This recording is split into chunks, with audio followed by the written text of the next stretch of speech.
Hello, my name's Andy. This is episode 7 of the Blacksmithing Basics series, and today we're going to be making a spring for your vise. Chances are, if you found a leg vise that the spring itself is missing, that's the kind of most common thing that is missing on leg vises. It's not the end of the world. It's a really simple, easy project to make.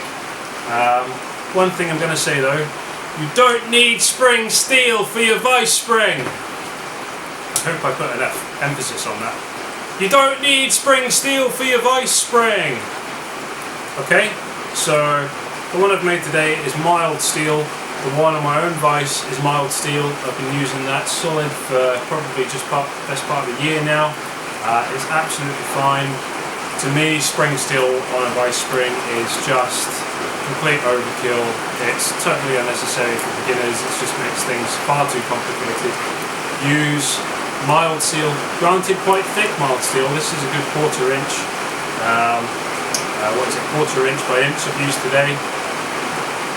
On my vise is slightly thicker than that. I think it's 6mm, 7mm maybe.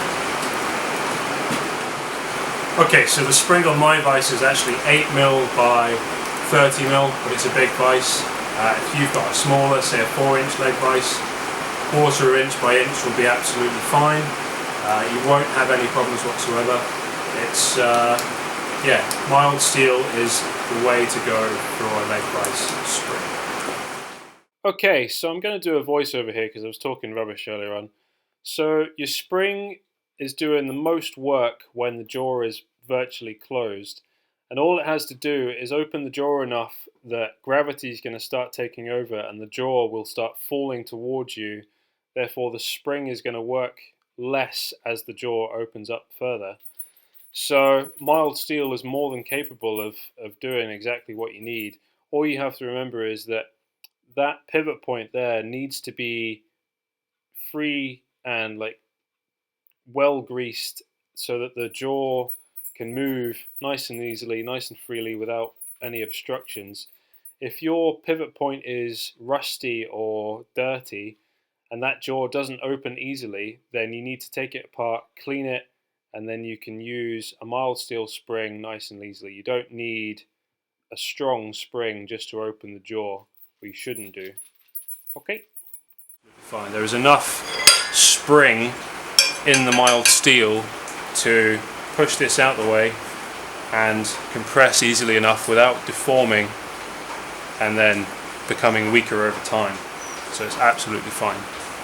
Okay, I'm going to start off by heating the tip and putting the little 90-degree bend in there, and then we'll come round to the other end, flare the edges, bend it back slightly, and then put the curve in it. Let's just crack on, shall we? And as ever, safety first, ears, eyes. Okay, so we're going to try and take a fairly short heat. I'm going to pull this back bit off slightly, bend it over as far as the angle. You only really want maybe half an inch, something like that.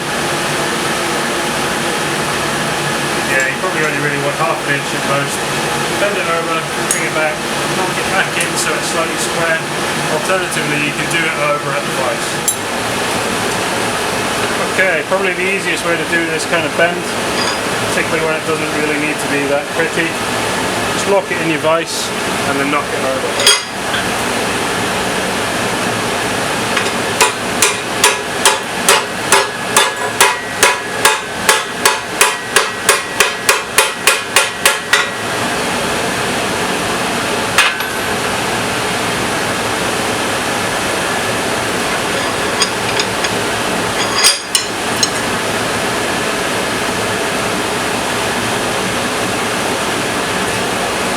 Nice and easy.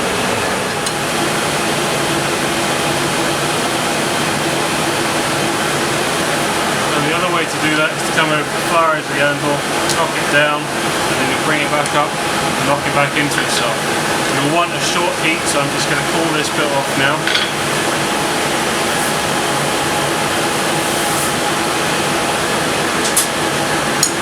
Far to the anvil, knock it over. start off with a bit of a angle like that, just knock it back in.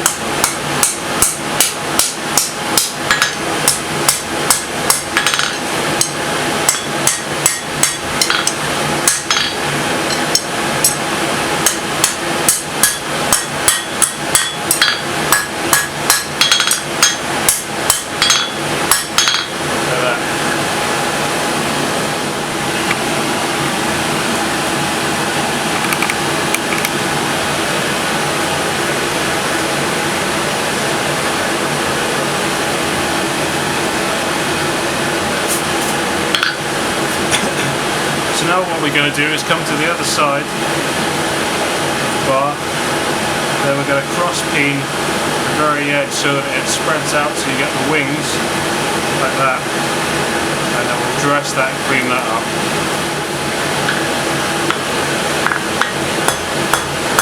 Alright, the anvil.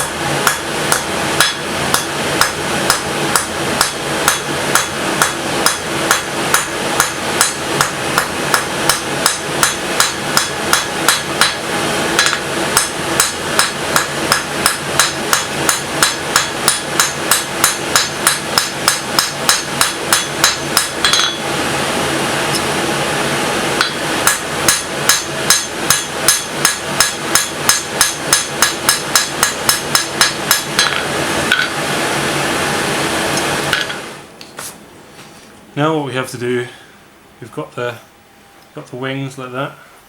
Obviously this is exaggerated slightly.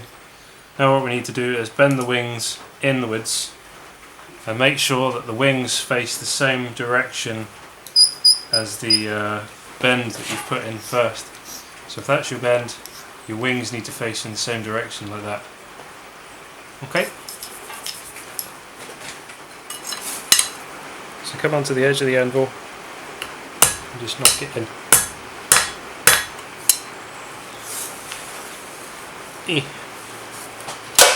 So you'll probably find for the other side it's a bit awkward, but just try and go to the other side of the anvil if you can. And knock it over as best you can, then you'll get a bit of a cup shape, and then you can go on the flat and just drop it slightly and then knock them in like that. You may have to square it up slightly on the edges.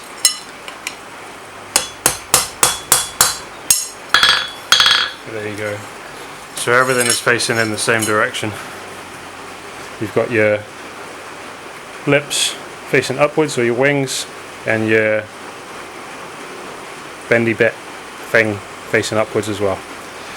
So now what you want to do is bend that side away slightly, just ever so slightly, 1/4 of an inch or something, and then we'll put a bit of a dish in the whole bar.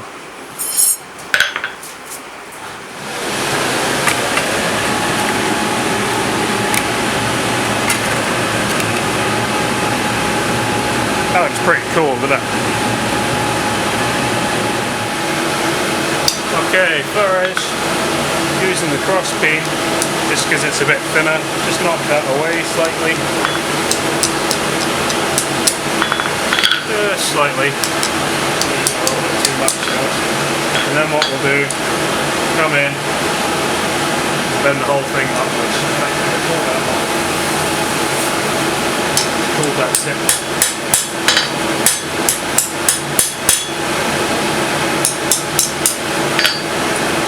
Carry that on through the whole bar, leaving this portion fairly flat. Well, flat.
Okay, so you've got your nice hook for your vice mount to grab onto, your curve in the steel, and then that slight curve the other way.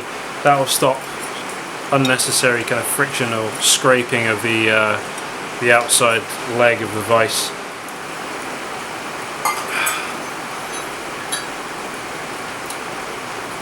So there you go, that is how to make one leg vice spring.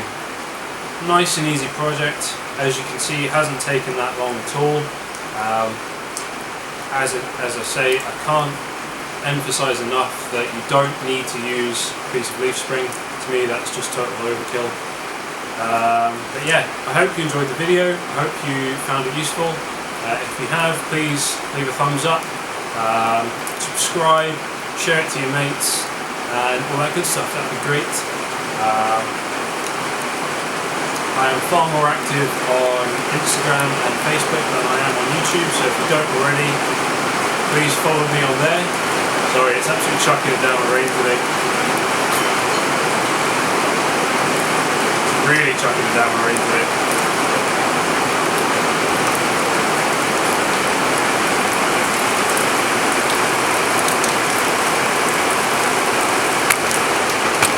Yeah. Okay, so thank you very much for joining me, and I'll see you next time. Cheers.